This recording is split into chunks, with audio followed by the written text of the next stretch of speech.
Welcome back everybody with another update summary. We have the Wintersday update with the latest patch they added to the Guild Wars 2.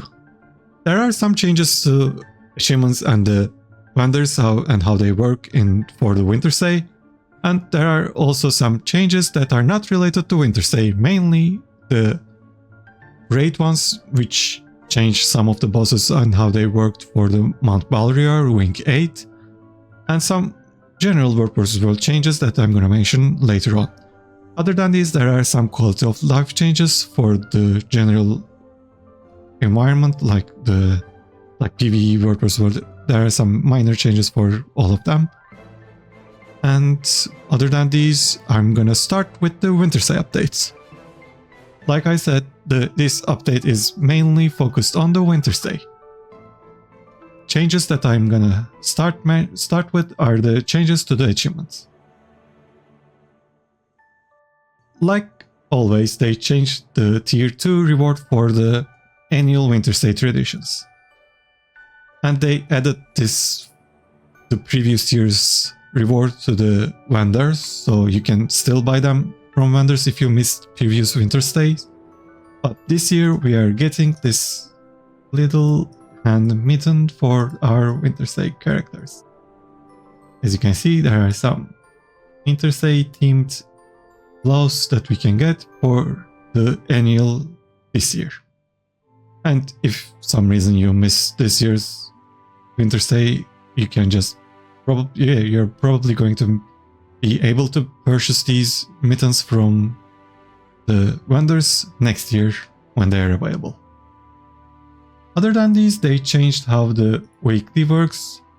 You used to get this plush chest, which is also in the first tier of the annual, by the way, as a second tier reward for the weekly. Now they changed the locations of these two, and as you can see, they also added the plush weapon chest.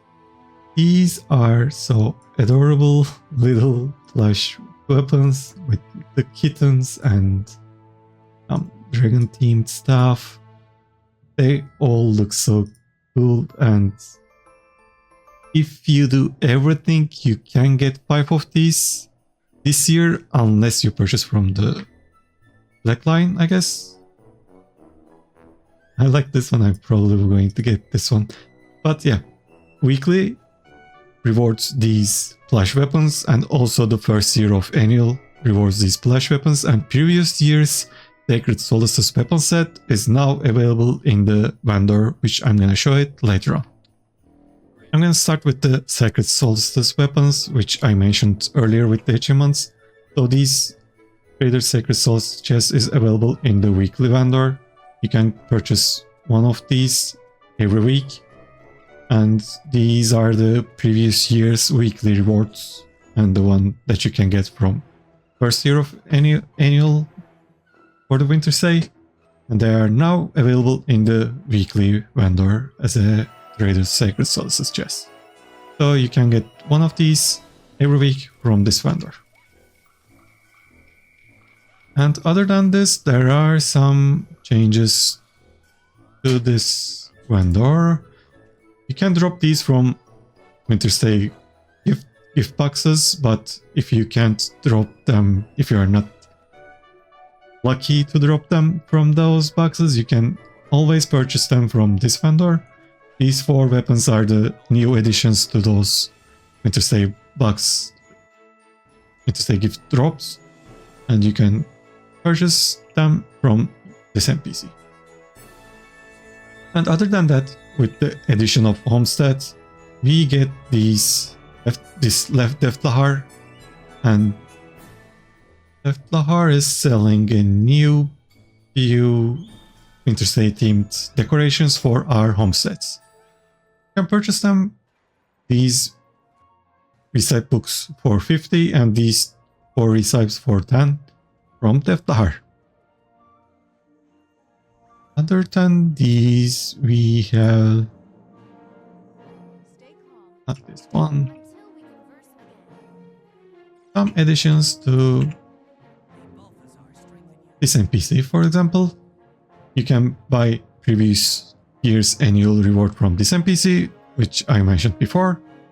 And you can buy this, I think, yeah, this plush fox from this NPC. They just added this one this year as well. Little plush animal.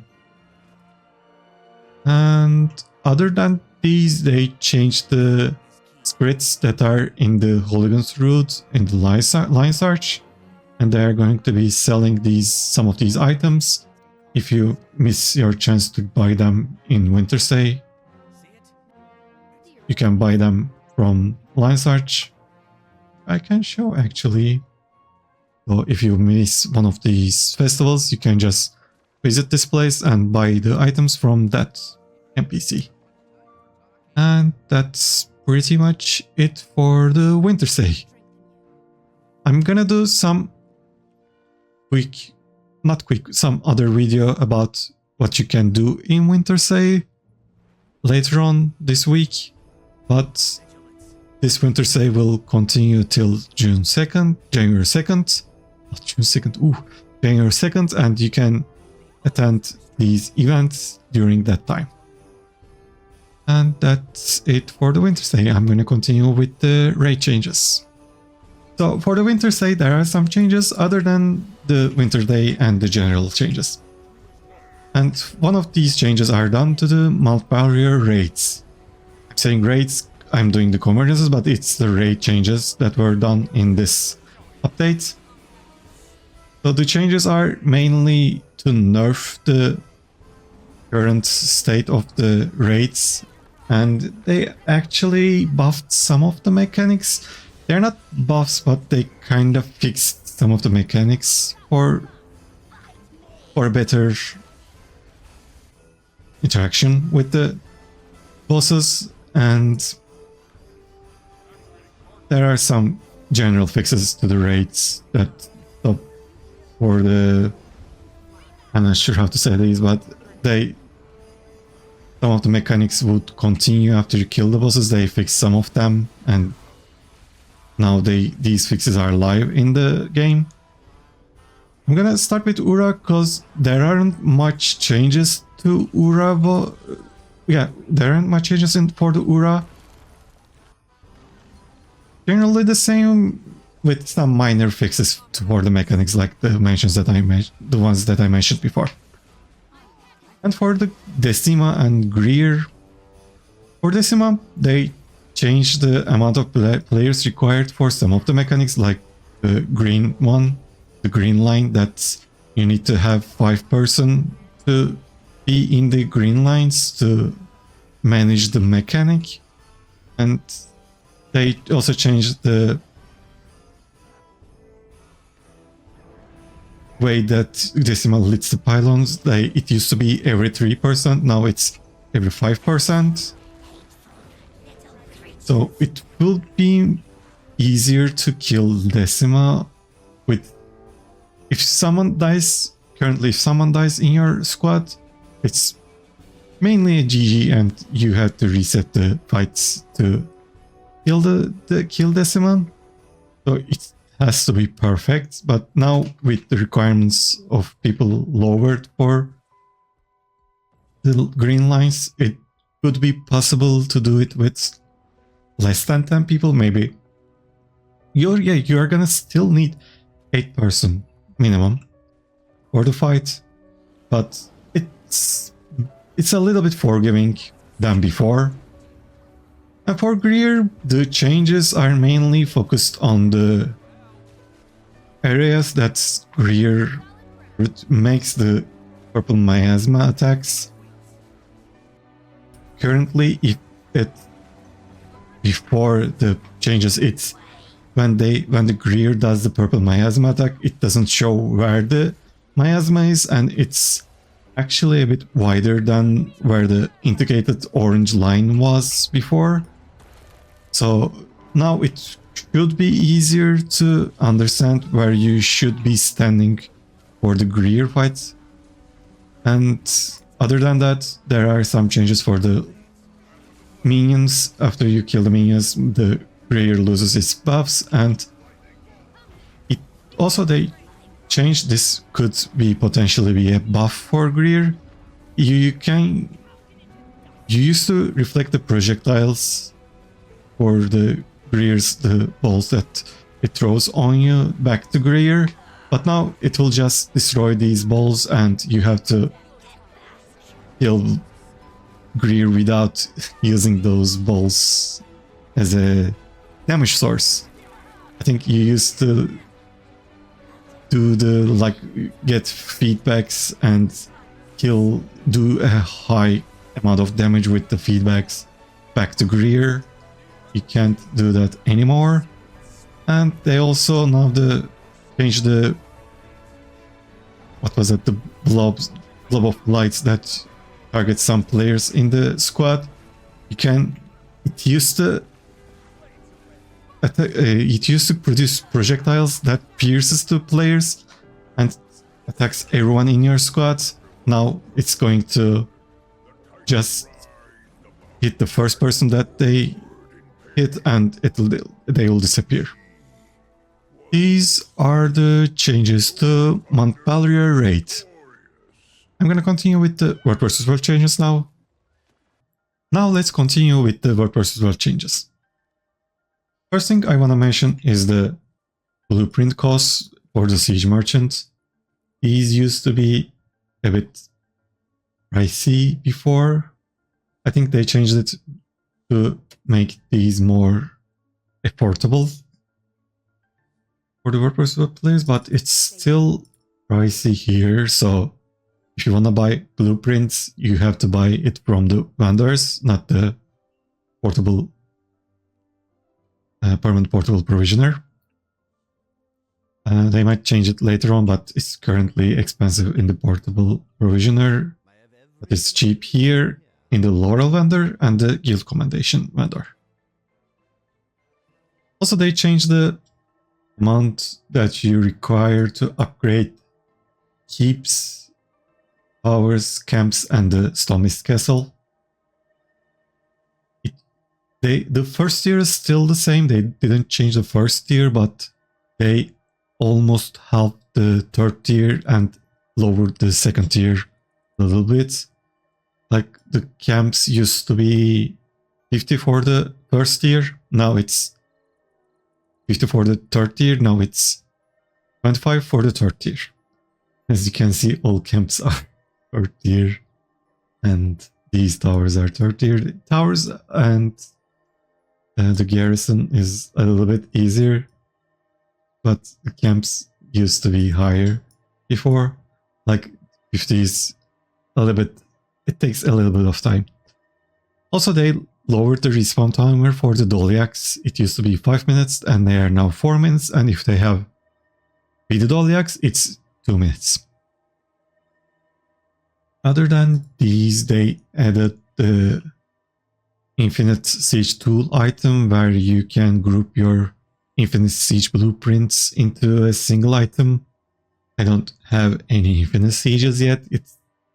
I don't want to do them because it's pricey, but they made a quality of life changes before people are doing the Infinite Sieges. I feel like Infinite Sieges could break the game, but since it's almost impossible to get them right now, it's not a big problem. Also, they added these two decorations for the home set to the Skirmish Merchant.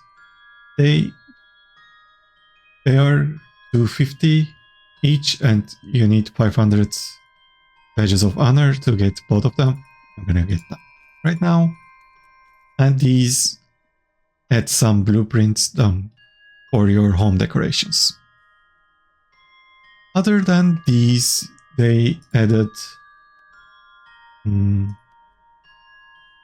these items, these recycled siege equipments in the Hardened Mist lockbox. So you could get these from the Hardened lockboxes with a chance, with a certain amount of chance. And with that, that's probably all of the changes for the World vs. World, other than the Guildhall upgrades. They used to require the basic ones. They still required the basic ones, and they changed it to the current blueprints, where you can just buy them from any of these NPCs, like these blueprints now. And that's all of the changes for the World vs. World. Now let's talk about the general changes. Most of them are mainly fixes. I'm gonna put the link for the patches into the description below, so you can check the fixes there. If you find something that interests you, you can look there. But I'm gonna mention one thing that is in the general changes, and it is this. The hero banners are now grouped up together. So you used to get a bunch of icons for hero banners, and now they fix it to put them in one icon, and you get the buff from this icon. And check your buff from this icon. And I did some other quality of life improvements for the banners, where you buy them, how you create them, how you can refresh them. But mainly the important thing is the update to this Guild Hero banner. And by the way, I also want to show these decorations. These are some of the decorations that you can create for your home. There's a decoration that makes the snowfall happen here. There are a bunch of walls and floors for this one.